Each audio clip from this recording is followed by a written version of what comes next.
Components हमने last time किया था, मैंने आपको बेसिक कंपोनेंट्स एक्सप्लेन किया था। एक बार रिकैप दोबारा से क्या बताया था। सबसे पहली जो बेसिक बात, आज उन्हीं पे बेस पहले न्यूमेरिकल्स अप्लाई करेंगे, जो जो कॉन्सेप्ट्स लास्ट क्लास में बताए थे, प्लस आज एक्स्ट्रा कॉन्सेप्ट्स भी करेंगे। सबसे पहली चीज जो मैंने लास्ट टाइम बताई थी कि अगर आपके पास कोई भी वेक्टर है, एंगल के साथ में अगर आपको कंपोनेंट बनाना हो तो कौन सा कंपोनेंट होता है, कॉस कंपोनेंट, और जो दूसरा कंपोनेंट होता है वो कौन सा होता है, साइन कंपोनेंट। जो सबसे पहली एप्लीकेशन है इसकी, जो सबसे पहला एप्लीकेशन है इसका, वो आपका यूज होता है अगर हमें रिजल्टेंट निकालना हो खूब सारी फोर्सेस का, 3 force, 4 force, 5 force, 10 force, 15 force का रिजल्टेंट निकालना हो, या 15 वेक्टर्स का रिजल्टेंट निकालना हो, तो कैसे अप्लाई करेंगे, तब दिमाग कैसे लगाएंगे, उसकी बात करते हैं। कृपया ध्यान दीजिए, आपको क्वेश्चन की फॉर्म में एक्सप्लेन कर रहा हूं। आपको बोला following forces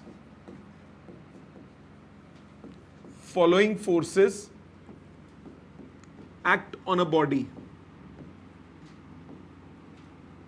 placed at origin.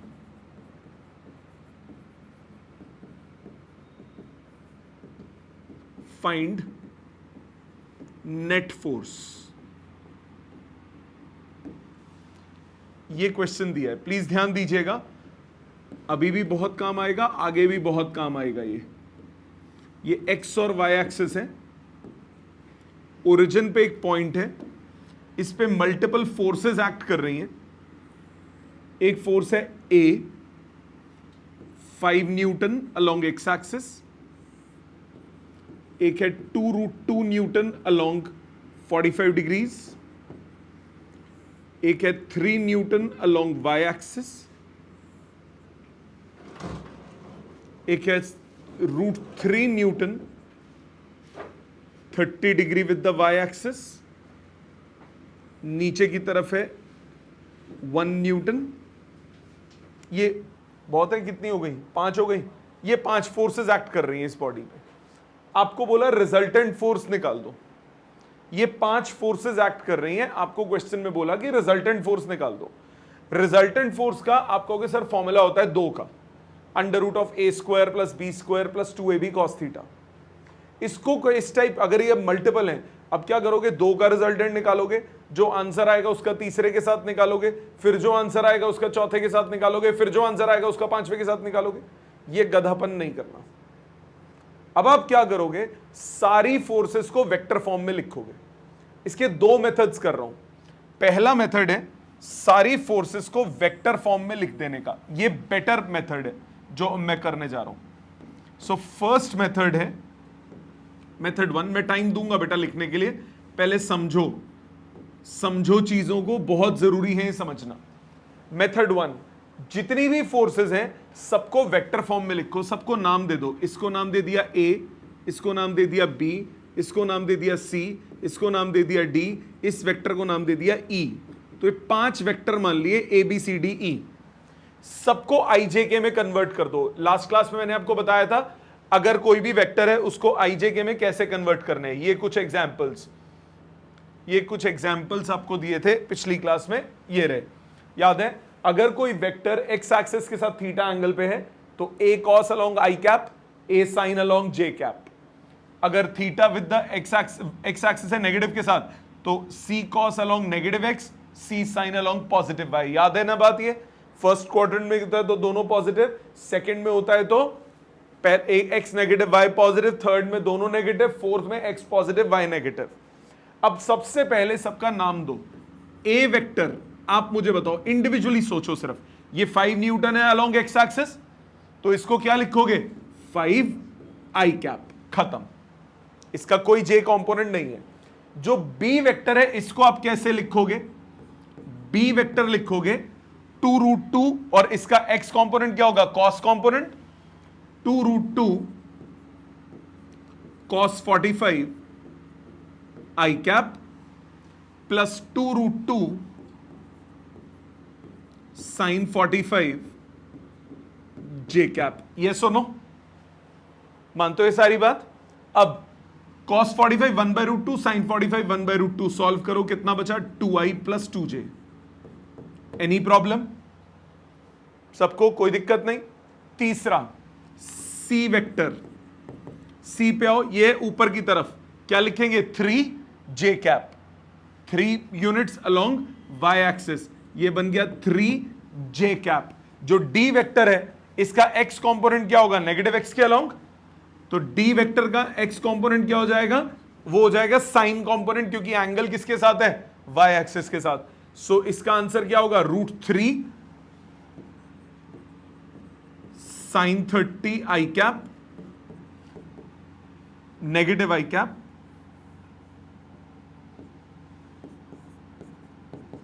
Plus √3 cos 30 j cap. Solve करो, साइन 30 कितना होता है 1/2,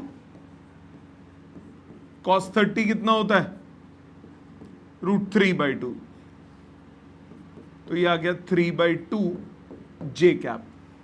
ई वेक्टर कहां पे है, नीचे की तरफ है, नेगेटिव j कैप के अलोंग, तो ये कितना हुआ -1 j कैप। तो ये आपके पास 5 फोर्सेस आ गई, 1 2 3 4 और ये 5, मानते हो। अगर आपको रिजल्टेंट निकालना है तो क्या करोगे, सबको ऐड कर दोगे, रिजल्टेंट कितना हो गया a vector plus b vector plus c vector plus d vector plus e vector. Add कैसे करते हो, i वाले i से ऐड होते हैं, j वाले j से, तो 5i प्लस 2i कितना हुआ 7i, 7i इसके पास i नहीं है, 7i माइनस √3/2i और इसके पास नहीं है, सो 7 माइनस √3/2। यहीं बैठ जाओ, टाइम पे आया करो प्लीज। और j कैप वाला कितना हुआ 2j प्लस 3j कितना हुआ 5j, 5j माइनस j कितना हुआ 4j, 4j प्लस 1.5 5.5j, मतलब 11/2 j कैप। खत्म, ये हो गया रिजल्टेंट। इसका मैग्नीट्यूड कितना हुआ, अगर कोई वेक्टर ai प्लस bj हो तो मैग्नीट्यूड कितना होता है √a² प्लस b²। कैलकुलेशन हो जाएगी, मनगढ़ंत क्वेश्चन था इसलिए गंदी सी वैल्यूज आ रही हैं, √a² प्लस b²। अब आप एक चीज और नोटिस करो, i वाला जो है वो पॉजिटिव है, √3/2 छोटा होता है ना 7 से, i वाला भी पॉजिटिव है, j वाला भी पॉजिटिव है। कौन से क्वाड्रेंट में आंसर होगा, फर्स्ट क्वाड्रेंट में। tan phi कितना होता है b/a, tan होता है ai प्लस bj में एंगल कितना होता है b/a, 11/2 डिवाइडेड बाय दिस, तो 14 माइनस √3 एलसीएम वगैरह लेने के बाद इन फर्स्ट क्वाड्रेंट। तो रिजल्टेंट आपका कहां बनेगा, फर्स्ट क्वाड्रेंट में बनेगा फाई एंगल पे। क्या ये सिचुएशन समझ में आती है। एक तरीका अप्रोच ये हो गया कि सबको आप IJK में कन्वर्ट करो और ऐड कर दो। ये बात समझ में आई, ऑनलाइन सबको ये बात क्लियर है बेटा, आदित्य, एंजल, चिरायु, मनवीर, याशिका, सबको क्लियर है बेटा, अर्जन। नाउ दूसरा तरीका इसको अप्रोच लेने का क्या है, सेकेंड मेथड ऑफ इसका, अगर मेरे को इसको अप्रोच लेनी है, फास्ट करना है, लंबा लिखना नहीं है, कैलकुलेशंस छोटी करनी है, calculation at the end of the day वही आएगी, बट स्टेप्स मुझे बचाने हैं, तो मैं क्या करूंगा, सब फोर्सेस को, वेक्टर को यहीं पे तोड़ दूंगा, इधर ही तोड़ दूंगा। आपको नया डायग्राम फटाफट बनाना है दोबारा से, सबको एक्सिस के अलोंग। ये हो गया 5, इसको 5 ही रहने दो, 2√2 इसके दो कंपोनेंट्स पे ब्रेक करो, 2√2 cos 45 मतलब 2 न्यूटन, और ऊपर आ गया 2√2 sin 45 माने 2 न्यूटन। फिर 3 न्यूटन अपनी जगह पे, 3 न्यूटन। फिर √3 के कंपोनेंट्स ऊपर की तरफ आया, √3 cos 30 √3/2, ये आ गया 3/2, इधर हुआ √3 sin 30। डायग्राम में सॉल्व करना, इसी तरह नीचे 1। अब जो सेम डायरेक्शंस में वो ऐड हो जाएंगे, जो ऑपोजिट डायरेक्शन में वो सबट्रैक्ट हो जाएंगे। तो करो, जो सेम डायरेक्शन में उनको ऐड कर दो, 5 और 2 ऐड हो गए, 7 में से √3/2 सबट्रैक्ट हो गया, तो राइट साइड पे आ गया 7 माइनस √3/2। इसी तरह से 2 + 3 5, 5 + 3/2, 5 + 1.5 कितना हुआ 6.5, 6.5 में से बन गया 5.5, 11/2 ऊपर आ गया। अब ये जो चीज आई राइट साइड पे, इसको हम बोलते हैं एक्स एक्सिस के अलोंग जो आता है इसको बोलते हैं हॉरिजॉन्टल, और वाई एक्सिस के अलोंग जो आता है इसको बोलते हैं वर्टिकल। तो अगर आपको हॉरिजॉन्टल पता है और वर्टिकल पता है तो जो रिजल्टेंट होगा उसका फॉर्मूला हमेशा क्या होगा, √of horizontal square plus vertical square. वैसे फॉर्मूला क्या होता है, √(a² + b² + 2ab cos theta. यहां थीटा कितना है 90 डिग्री हो गया, cos 90 क्या होता है 0। तो जब भी आप कंपोनेंट्स में ब्रेक करोगे हॉरिजॉन्टल निकालोगे वर्टिकल निकालोगे, हॉरिजॉन्टल आपको मालूम है वर्टिकल आपको मालूम है, तो ये फॉर्मूला हो गया √of horizontal square plus vertical square. और tan phi का हमेशा फॉर्मूला क्या होगा, वर्टिकल बाय हॉरिजॉन्टल, ये होगा phi विद द हॉरिजॉन्टल। सो हर बार ये फॉर्मूला ध्यान रखो। तो आपके पास हॉरिजॉन्टल आ चुका है, वर्टिकल आ चुका है, मतलब रिजल्टेंट फोर्स कितनी होगी, √ऑफ 7 - 3√3/2 का स्क्वायर प्लस 11/2 का स्क्वायर। और tan phi यानी ये phi कितना है, वर्टिकल बाय हॉरिजॉन्टल। आपको जो मेथड ज्यादा कंफर्टेबल हो आप वो लगा लीजिए, ठीक है। सो एक तो इस टाइप के क्वेश्चन बन गए कि जिसमें हमें मल्टीपल फोर्सेस दी हो और रिजल्टेंट निकालना होता है। एक और टाइप के क्वेश्चन जो इसमें बन सकते हैं, मैंने आपको लास्ट क्लास में कंसेप्ट एक्सप्लेन किया था टेंशन का, एक बार रिकैप करते हैं पहले उसको।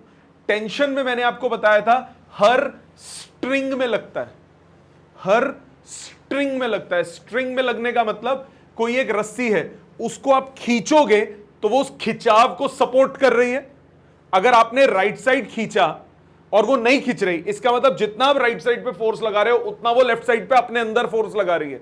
तो वो जो इंटरनल फोर्स डेवलप होती है उसको क्या बोलते हो, टेंशन। उसको क्या बोलते हो, टेंशन। टेंशन के क्या क्या लॉजिक बताए थे, पहला, टेंशन हमेशा कहां एक्ट करती है, away from the point of contact, जो पॉइंट ऑफ कॉन्टैक्ट होगा उससे अवे। दूसरा, हर पॉइंट पे टेंशन की वैल्यू स्ट्रिंग में क्या रहती है, सेम रहती है। तीसरा डिफरेंट स्ट्रिंग्स में टेंशन डिफरेंट होती है। ये मैं सारी प्रॉपर्टीज कंसिडर कर रहा हूं अगर स्ट्रिंग्स मासलेस हैं। जो इसमें सेकेंड टाइप के क्वेश्चंस बनते हैं वो बनते हैं इक्विलिब्रियम पे बेस्ड। इक्विलिब्रियम का मतलब क्या होता है, पहले तो ये बात, इक्विलिब्रियम का मतलब अगर किसी बॉडी पे ओवरऑल फोर्स 0 हो तो body is said to be in equilibrium. दोबारा सुनो, मैंने बोला इफ, ये भी लॉज ऑफ मोशन में रिपीट आएगा, if net force acting on any body is 0, then body is said to be in equilibrium.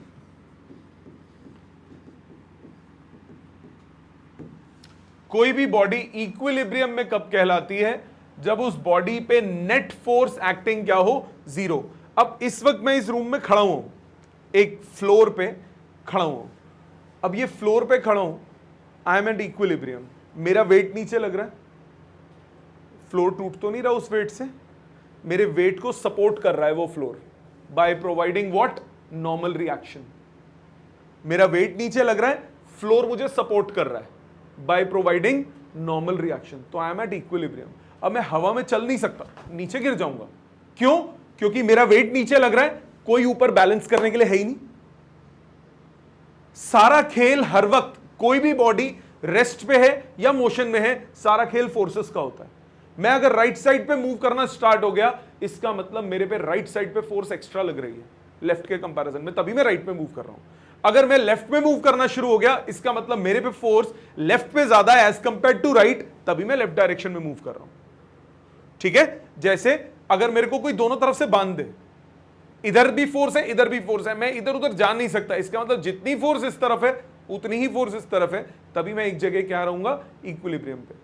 So equilibrium का मतलब होता है net force acting on the body is zero.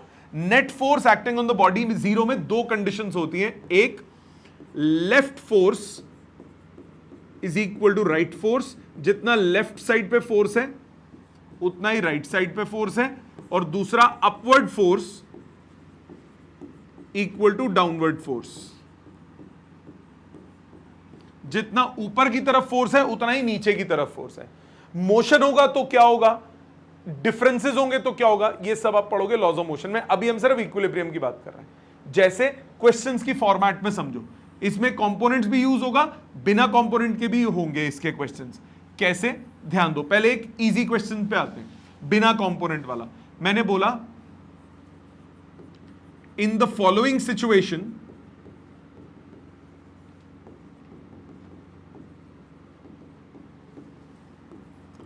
system is in equilibrium, find tension in each string। System ऐसा है, ये एक body है, दूसरी स्ट्रिंग, ये दूसरी बॉडी, ये 2 kg की बॉडी, ये 3 kg की बॉडी, दो रस्सियां नजर आ रही हैं। इन दोनों रस्सियों में हमें क्या निकालना है, टेंशन निकालना है। सारी फोर्सेस मार्क करोगे आप, जो व्हाइट से लिखा वो गिवन है, बाकी सब अब हम मार्क कर रहे हैं। ऊपर वाली स्ट्रिंग में मैंने मान ली टेंशन T1, तो ये ऊपर लगेगा T1, नीचे लगेगा T1। इस पे टेंशन होगी T2, इसके रिस्पेक्ट में टेंशन होगी T2। इसका वेट नीचे लगेगा 2G, इसका वेट 3G, इसका वेट नीचे लगेगा 2G। क्या ये बात समझ में आती है? अब आ जाओ इक्विलिब्रियम की कंडीशंस पे। इक्विलिब्रियम का बोला, यहां पे सिर्फ अप डाउन है, तो इस बॉडी के लिए मैं क्या बोल सकता हूं, इक्विलिब्रियम का क्या मतलब बताया, जितना ऊपर फोर्स है उतनी नीचे, जितनी लेफ्ट है उतनी राइट। इसमें लेफ्ट राइट नहीं है, इसमें सिर्फ अप डाउन है। तो क्या करोगे, T2 इक्वल टू 3G, मतलब 3 इंटू 9.8, 29.4 न्यूटन। ये हो गई टेंशन T2। खत्म, इजी लगा। Up equal to down. अब इस बॉडी पे आओ, इस बॉडी की इक्वेशन क्या बनेगी, इसके लिए ऊपर फोर्स कौन सी है, T1, इसके लिए नीचे फोर्स कौन सी है, T2 और 2G। ये दोनों नीचे लग रही है ना इस पे। इस बॉडी पे तीन फोर्स है, एक है ऊपर T1, एक है 2G और एक है T2। तो अप है T1, डाउन है 2G और T2। T2 की वैल्यू 3G निकाल चुके हो, ये हुआ 3G plus 2G 5G। Answer आ गया 49 न्यूटन। खत्म, इजी लगा। डायरेक्टली उस बॉडी पे जो जो फोर्सेस लग रही हैं वो आपको देखनी है। इस बॉडी पे दो फोर्स थी, एक थी ऊपर T2, नीचे था इसका वजन, दोनों बराबर क्योंकि सिस्टम इक्विलिब्रियम पे। इस बॉडी में एक है ऊपर T1, नीचे T2 और 2G बराबर। आंसर आ गया। आप कहोगे सर कंपोनेंट तो यूज हुए नहीं, ये मैंने टेंशन इंट्रोड्यूस किया सिर्फ कि ऐसे लगता है। अब कंपोनेंट्स वाले में देखो ये कैसे लगता है। आपको बोला in following system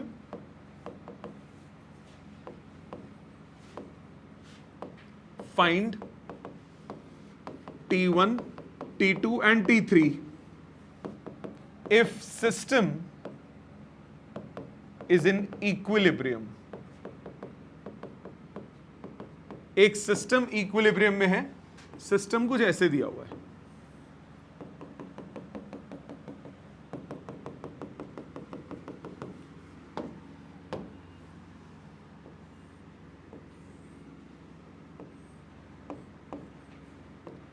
five kg,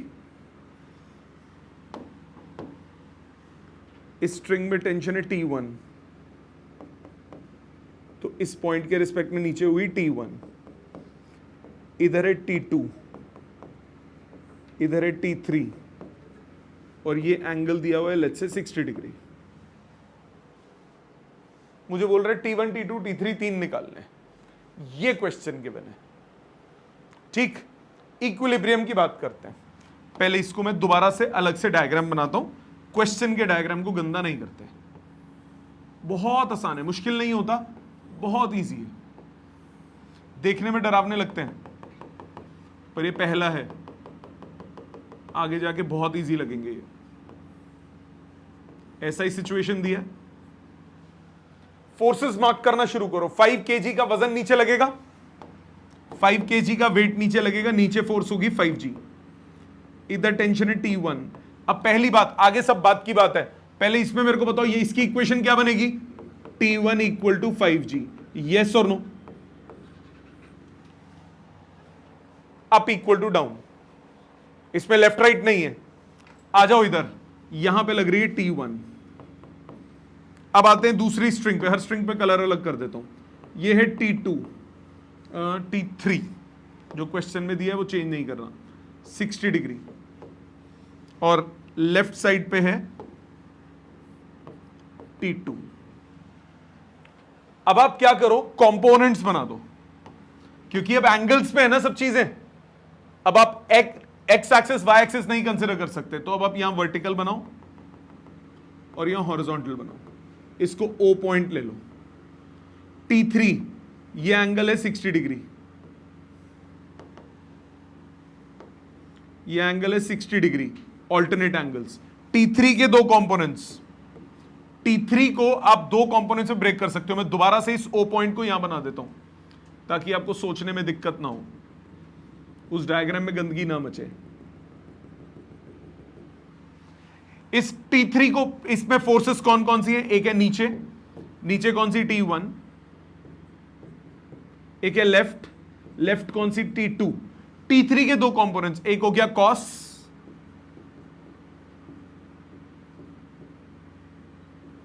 और एक हो गया साइन। लिख सकते हो बेटा? एक कंपोनेंट कौन सा हुआ? एंगल के साथ वाला कंपोनेंट क्या हुआ? कॉस, और दूसरा कंपोनेंट क्या हुआ? साइन। लिख सकते हैं बेटे? यहां तक कोई दिक्कत किसी को? ऑनलाइन किसी को दिक्कत? आप में से किसी को? अब क्या करोगे? Left equal to right, up equal to down करो इसको। अब इसमें तो दोनों एक्सिस है ना, पहले अप इक्वल टू डाउन लगाते हैं। T1 किसके बराबर हुआ? T3 sign 60। इक्वेशन सॉल्व करो, T1 की वैल्यू ऊपर निकाल चुके हो। साइन 60 कितना होता है? √3/2। तो T2 की वैल्यू कितनी आ गई? 10/√3 इंटू जी। ये T2 का आंसर आ गया। अब लेफ्ट इक्वल टू राइट करो, मैंने आप इक्वल टू डाउन किया, अब left equal to right. T2 equal to T3 cos 60। कहां बेटा? सॉरी, ये T3 था। T2 equal to T3 cos 60। So T2 की वैल्यू कितनी आई? 10/√3 इंटू 1/2। रिजल्ट आ गया, G भी था, रिजल्ट आ गया 5G/√3 न्यूटन। क्लियर? निकल गए T1 T2 T3 तीनों। तो कैसे करना होता है? इक्विलिब्रियम का मतलब सिस्टम स्टेबल है। इक्विलिब्रियम स्टेबल, स्टेबल का मतलब बराबर, ना इधर उधर मुड़ पा रहा है, ना ऊपर नीचे जा पा रहा है। लेफ्ट राइट इक्विलिब्रियम है, ना लेफ्ट में नेट फोर्स है ना राइट में नेट फोर्स है, ऊपर नीचे नहीं जा पा रहा, ना ऊपर नेट फोर्स है ना डाउनवर्ड नेट फोर्स है, आगे पीछे नहीं जा पा रहा, ना आगे कोई फोर्स है। मतलब अगर मैं इस वक्त इक्विलिब्रियम पे हूं, एक ही जगह पे हूं, तो इधर और इधर फोर्स क्या है? बराबर। आगे और पीछे फोर्स क्या है? बराबर। ऊपर और नीचे फोर्स क्या है? बराबर। मुझे सबने रोका हुआ है। अगर मेरे पे आगे फोर्स होती तो मैं आगे गिरता, पर मैं आगे नहीं गिरा, मैं वहीं हूं। मतलब मेरे पे नेट फोर्स आगे की डायरेक्शन में नहीं है। मोशन सिर्फ तब पॉसिबल है जब बॉडी पे क्या लगे? Net force. अगर नेट फोर्स बॉडी पे नहीं होगी तो बॉडी मूव नहीं करेगी। समझ में आ गई? अभी हम बात सिर्फ इक्विलिब्रियम की कर रहे हैं, लॉस ऑफ मोशन में मोशन की भी करेंगे। यहां तक सबको क्लियर है? ऑनलाइन सबको समझ में आ गया? अब टेंशन ज्यादा क्लियर हो गया पहले से कि क्या होता है? ठीक है, और करोगे लॉज ऑफ मोशन में दबा के क्वेश्चंस आएंगे। ऐसे लॉज ऑफ मोशन में खूब सारे क्वेश्चन आएंगे टेंशन के। अभी इट्स जस्ट एन इंट्रोडक्शन कि किस किस वैरायटी ऑफ क्वेश्चंस बन जाते हैं कंपोनेंट्स में। कंपोनेंट्स के बिना ये क्वेश्चंस नहीं हो सकते। एक और तरीका होता है वैसे, बट उससे वो उसकी भी लिमिटेशंस हैं, ये हर जगह चलेंगे मेथड्स। ठीक, पहले यहां तक लिखिए। अब हम करेंगे अगला कंपोनेंट्स का एप्लीकेशन जो है रिवर क्रॉसिंग। वो बहुत इंपॉर्टेंट है, बहुत इंपॉर्टेंट है रिवर क्रॉसिंग। आज तुम्हें तैरना सिखाएंगे, ठीक है। पहले लिख लीजिए प्लीज, 5 मिनट है आपके पास।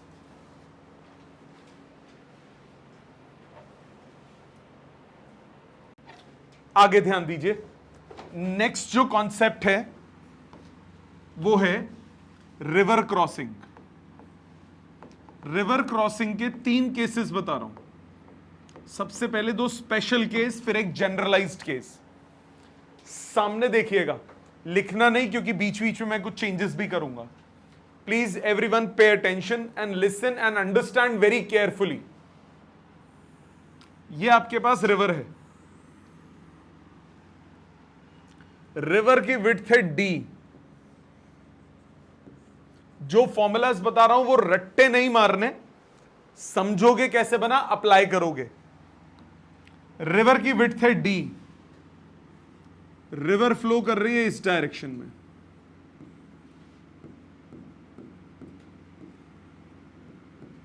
और रिवर की वेलोसिटी मैंने मान ली v2। v2 क्या है? v2 है velocity of flow of river. अब एक मैन को स्विम करना है so that he reaches the opposite bank. A point से उसको बिल्कुल सामने बी पॉइंट तक पहुंचना है। अगर वो ए से बी पे जाना है, मैं ए पे खड़ा हूं, मुझे सामने बी पे जाना है, मैं सामने स्विम करूंगा तो रिवर फ्लो मुझे राइट साइड ले जाएगा। क्योंकि अगर मैं पानी में लाश की तरह फैल गया तो मैं पानी की तरफ जाऊंगा ना। तो मैं जिस डायरेक्शन में स्विम करूंगा, अगर मैं सामने की डायरेक्शन में स्विम कर रहा हूं तो सामने नहीं पहुंच पाऊंगा, आगे पहुंचूंगा। यह बात तो क्लियर होती है।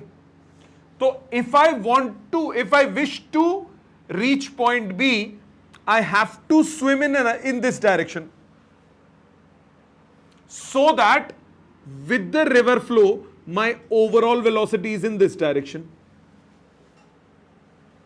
ये है V1।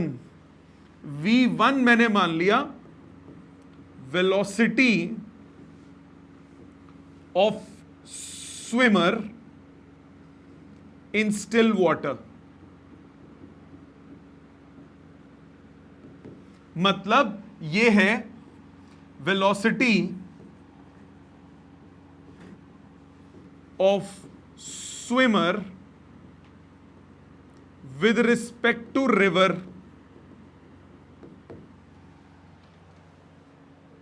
Isn't it? इसको मैंने V1 मान लिया, velocity of swimmer with respect to river. Basically V1 क्या हो गया? Velocity of swimmer with respect to river. V2 क्या है? Velocity of river. मैं क्या चाहता हूं कि ओवरऑल वेलोसिटी कहां बने? ये V2 है, ओवरऑल वेलोसिटी इधर आ जाए। मतलब velocity of swimmer with respect to river क्या होता है? Velocity of swimmer minus velocity of river. माने वेलोसिटी ऑफ स्विमर क्या होगा? Velocity of swimmer with respect to river plus velocity of river. Yes और no? So this plus this must be equal to this. तो velocity of swimmer, net velocity of swimmer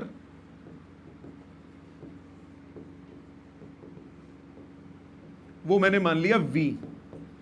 ये logically समझ में आता है किस चीज का क्या मतलब है? नेट वेलोसिटी ऑफ स्विमर हो गया v।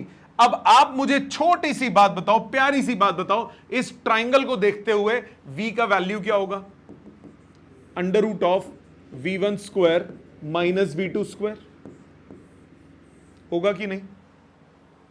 तो नेट स्पीड ऑफ स्विमर क्या हो गई? Under root of v1 square minus v2 square.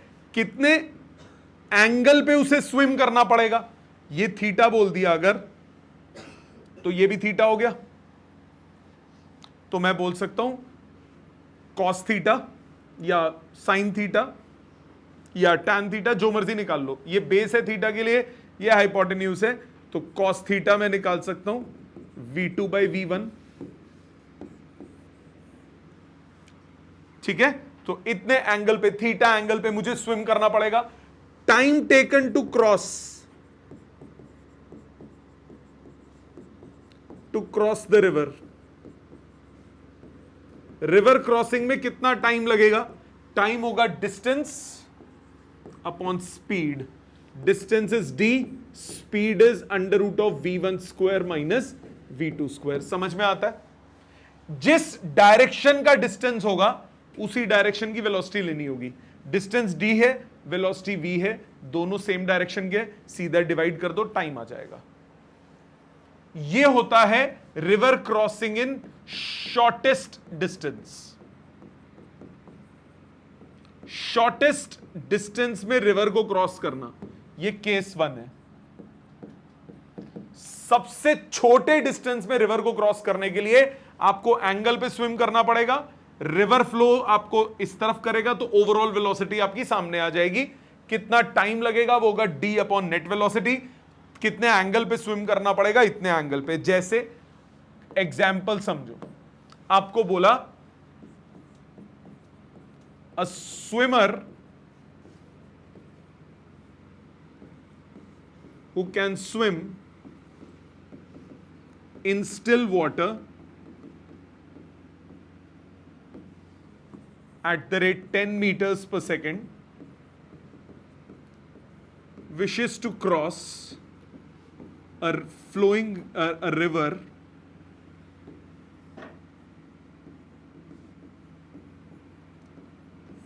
flowing at 5 meters per second straight।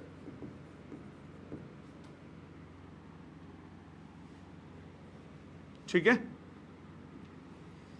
सामने की तरफ उसको जाना है। If width of river is 1 kilometer, find first part net velocity of swimmer, second part angle at which he must swim, and third part time taken by him to cross the river। कितना समय लगेगा उसे river cross करने में, ऐसा question आता है इसमें। तो लॉजिक याद रखना है, फॉर्मूला नहीं रट्टा मारना। लॉजिकली क्या है? यह है जी हमारी प्यारी सी रिवर, ये फ्लो कर रही है इस तरफ, और अब इसकी वैल्यू हमें दी है 5 मीटर्स पर सेकेंड। 1000 मीटर्स का विड्थ है रिवर का। जिस पर्सन ने स्विम करना है उसने ए पॉइंट से बिल्कुल सामने पहुंचना है बी पॉइंट पे।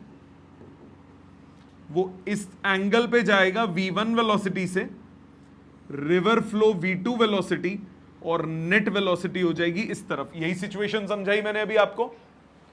सो मैन की स्पीड v1 कितनी है? 10 मीटर्स पर सेकेंड। v2 कितना है? 5 metres per second. So overall velocity, first part का आंसर ओवरऑल वेलोसिटी हो गया √10² माइनस 5²। आंसर आ गया 5√3 मीटर्स पर सेकेंड। यहां तक नो प्रॉब्लम। इतनी नेट स्पीड से वो जाएगा। कितने एंगल पे वो जाएगा? मैंने उस एंगल को मान लिया थीटा, ये भी हो गया थीटा। कॉस थीटा कितना हुआ? कॉस थीटा हुआ v2/v1। v2 कितना? 5, v1 कितना? 10, थीटा आ गया 60 degree. Therefore he must swim 60 degree upstream. 60 degree upstream. और आप ऐसे भी कह सकते हो, ये 60 है तो ये पूरा एंगल 120 हुआ, 120 degree with the river flow. River flow इस तरफ है, रिवर फ्लो के साथ 120 डिग्री एंगल पे जाना पड़ेगा। एक ही बात है ना, जैसे मर्जी अप्रोच सोच लो। सो दोनों आंसर्स बोल सकते हो, 60 डिग्री अपस्ट्रीम या फिर 120 degree with the river flow. Third part में आपको क्या बोला, टाइम टेकन।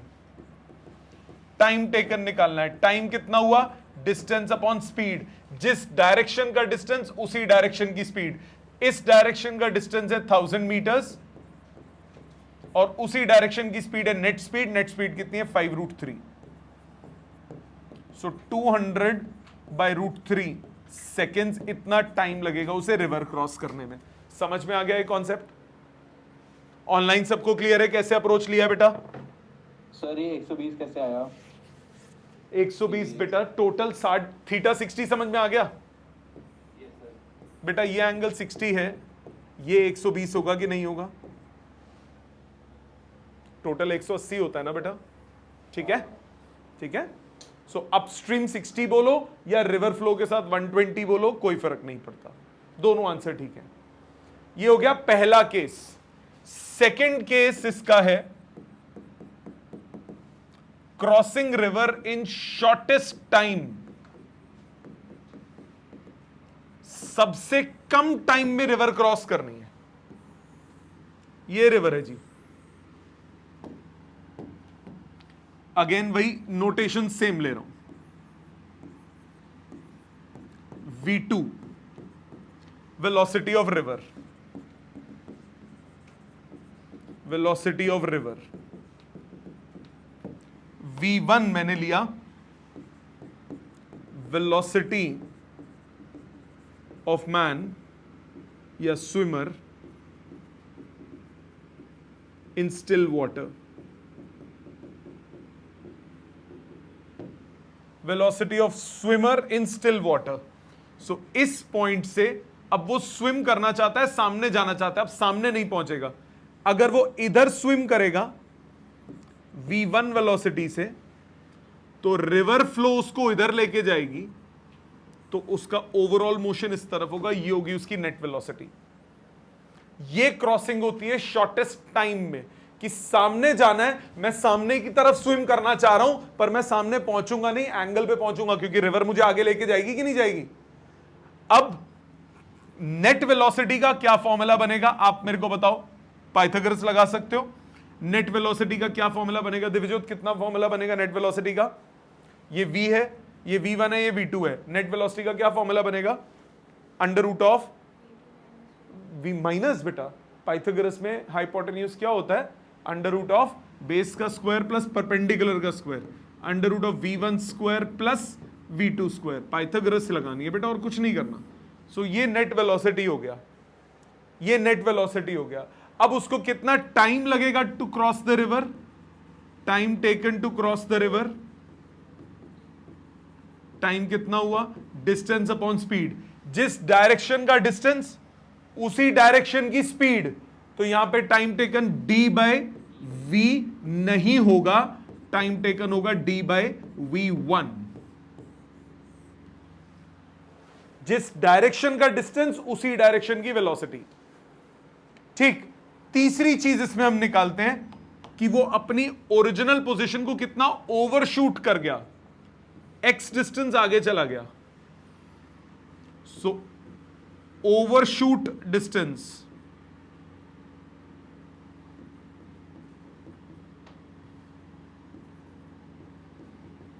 जो कि मैंने यहां पे x से डिनोट किया।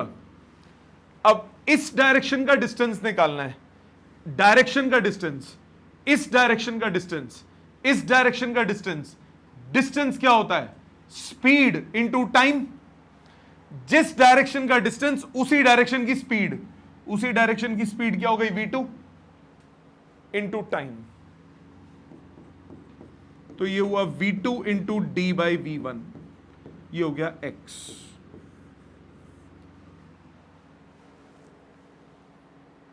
ठीक है, समझ में आया? अच्छा, इसको भी एक न्यूमेरिकल में अप्रोच करते हैं। सपोज आपको बोला a person, a swimmer who can swim at 10 meters per second crosses the river flowing at 5 meters per second. If he swims at right angles to the flow of river, जिस direction में river flow कर रही है उससे perpendicular जाता है, then find first part net velocity of swimmer,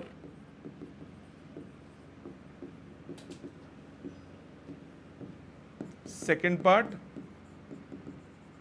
time taken by him to cross the river,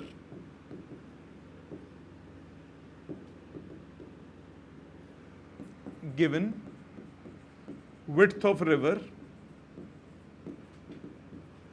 1 kilometer. Third part,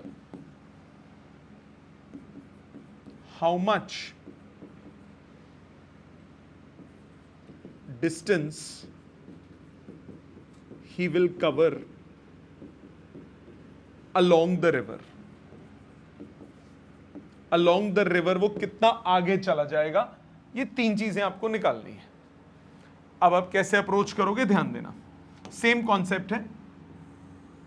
आपको बोला ये है 1 किलोमीटर की रिवर 1000 मीटर्स की. बंदा रिवर फ्लो कर रही है 5 मीटर्स पर सेकेंड से. बंदा इस तरफ फ्लो कर रहा है 10 मीटर्स पर सेकेंड से.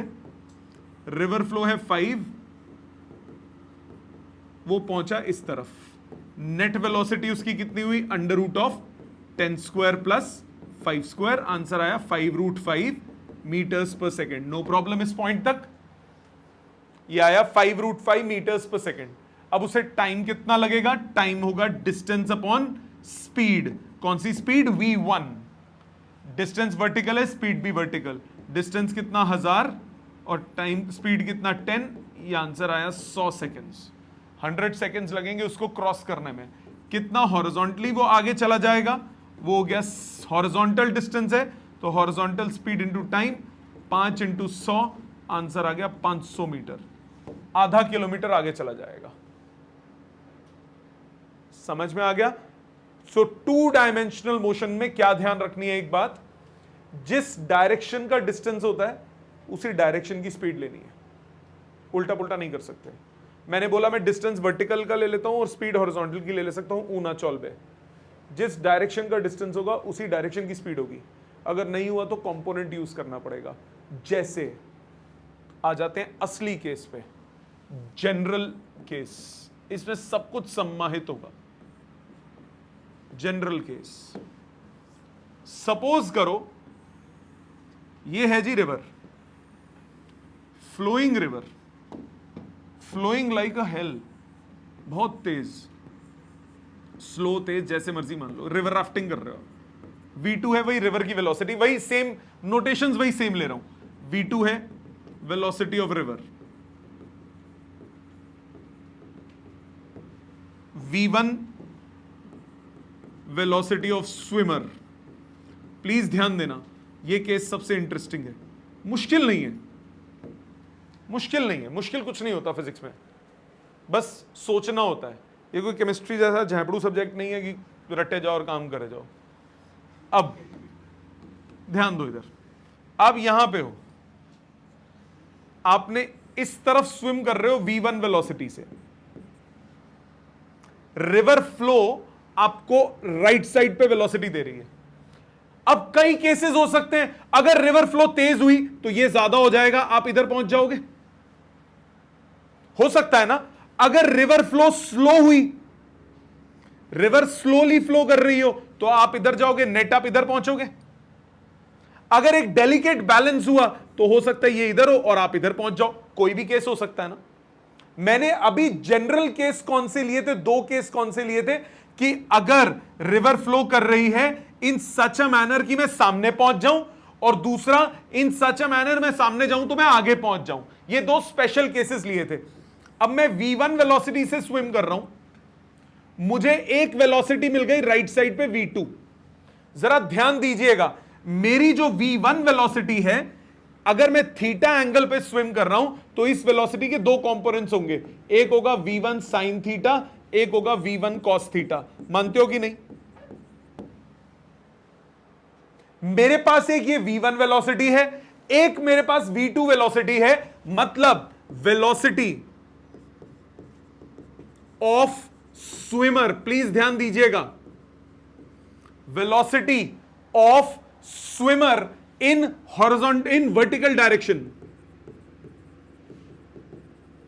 वर्टिकल डायरेक्शन में स्विमर की वेलोसिटी क्या हो गई? v1 sin theta. यस और नो? इस डायरेक्शन में स्विमर की वेलोसिटी क्या हो गई? v1 sin theta. हुई कि नहीं हुई? वेलोसिटी ऑफ स्विमर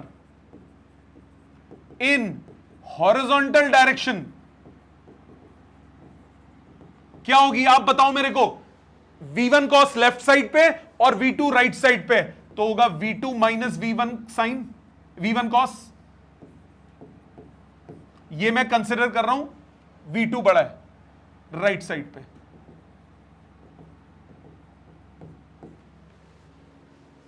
मेरे पास दो वेलोसिटीज हैं, मैं v1 अपने एफर्ट से ले रहा हूं और v2 मेरे को एक मिल रही है। अगर मैं एंगल पे जाता हूं तो मेरी वेलोसिटी के दो कंपोनेंट्स हो गए, एक मुझे सामने लेके जा रहा है और एक कंपोनेंट मुझे इस तरफ लेके जा रहा है। होगा कि नहीं? जो इस तरफ लेके जा रहा है रिवर की फ्लो उल्टी डायरेक्शन में, तो ये होगी ओवरऑल वेलोसिटी। मानते हो?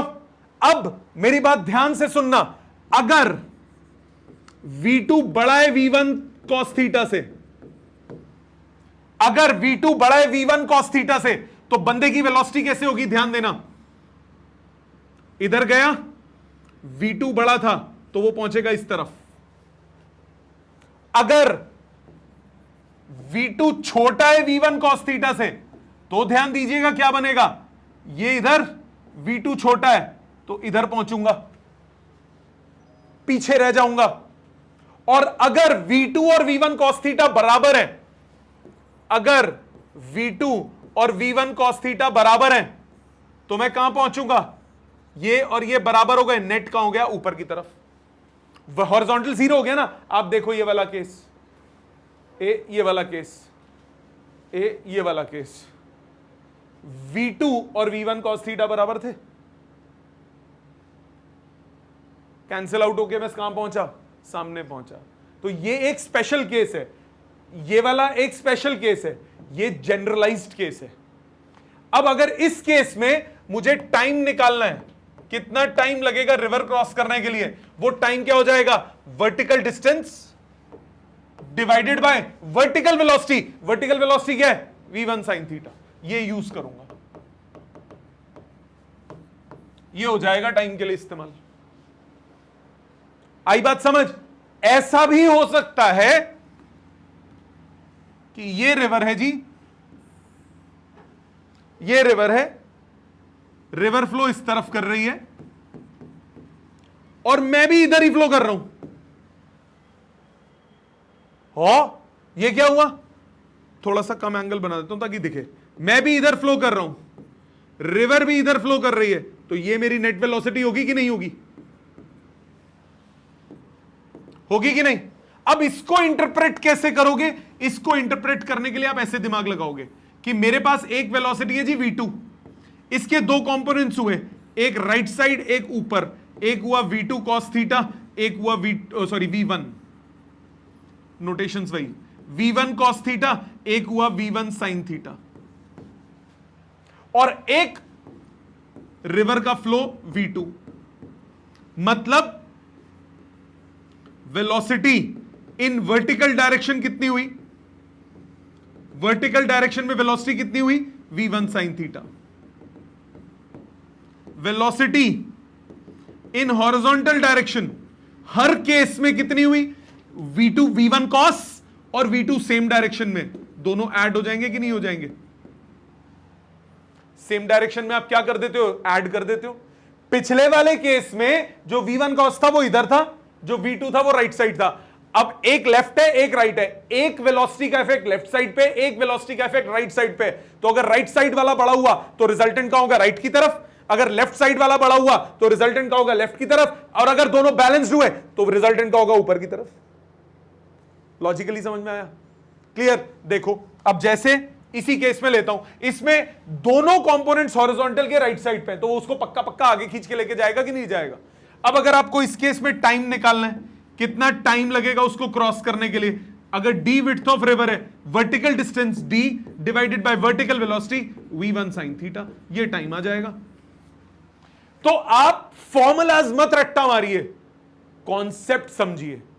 सपोज करो मैंने बोला for example velocity of man in still water is 5√2 meters per second and river flows at 7 meters per second. If man swims at 45° upstream, find first part time taken to cross river, second part locate position of man after crossing river.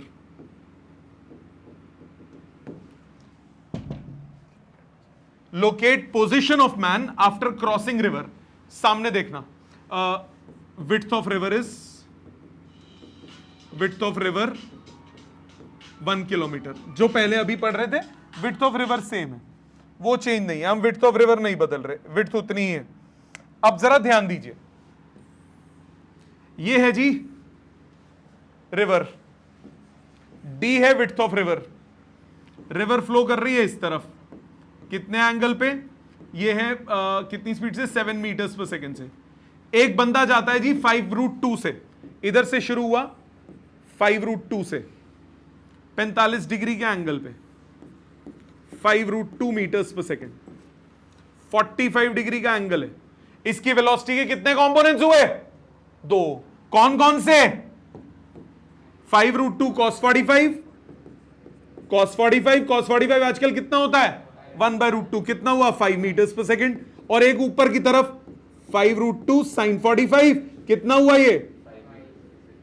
5 metres पर second. Yes और no? इसका मतलब उसकी vertical velocity कितनी हो गई?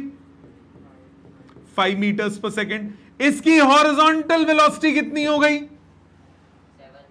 7 इस तरफ है और 5 उल्टी तरफ है, 7 - 5 2 मीटर्स पर सेकंड। हां कि ना? कौन सी डायरेक्शन में? राइट साइड पे। मतलब इसका जो ओवरऑल मोशन बनेगा, जो इसका ओवरऑल मोशन बनेगा वो क्या बनेगा? ये इधर गया, इधर जाएगा, नेट इधर पहुंच जाएगा।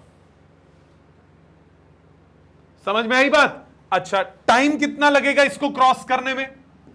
टाइम हो जाएगा distance upon vertical velocity, v vertical.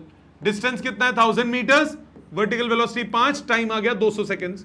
Easy लगा? अब वो कितना आगे चला गया? x, ओवरशूटिंग डिस्टेंस मान लिया x। x कितना हुआ?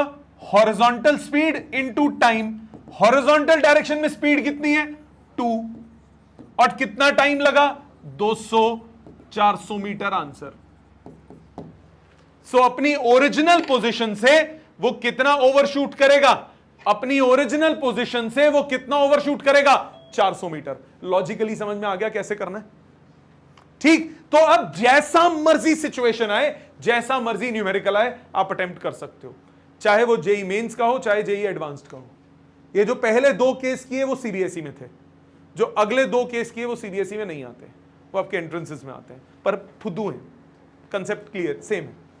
ठीक है? तो आज का काम क्या है? जो कंपोनेंट्स वाली एक्सरसाइज कर रहे थे, नहीं, जो रिलेटिव वाली एक्सरसाइज कर रहे थे, उसी एक्सरसाइज में आगे कंपोनेंट्स है, तो वो एक्सरसाइज कंप्लीट चाहिए मुझे बाय नेक्स्ट क्लास। सारे न्यूमेरिकल्स, एक एक क्वेश्चन रिपीट चाहिए, एक एक क्वेश्चन अटेम्प्ट चाहिए। ठीक है? Thank you very much.